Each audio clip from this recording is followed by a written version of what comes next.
फैज़ अहमद फैज़ की दिलगीर नज़्म पास रहो डॉक्टर सादिक हुसैन गौहर की आवाज़ में।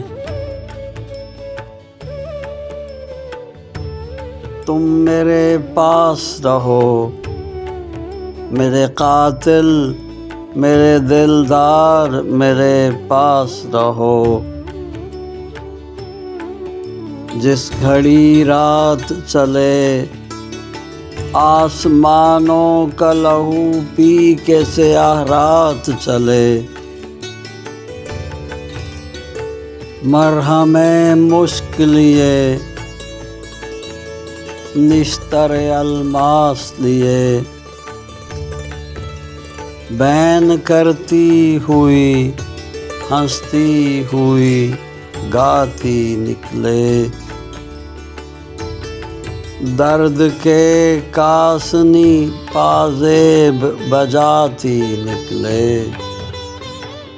जिस घड़ी सीनों में डूबे हुए दिल आस्तीनों में नेहा हाथों की राह तकने लगे आस लिए। और बच्चों के बिलखने की तरह कुल में बाहर नासूदगी मचले तो मनाए न मने। जब कोई बात बनाए न बने, जब न कोई बात चले। जिस घड़ी रात चले, जिस घड़ी मातमी सुनसान स्याह रात चले। पास रहो मेरे कातिल मेरे दिलदार, मेरे पास रहो।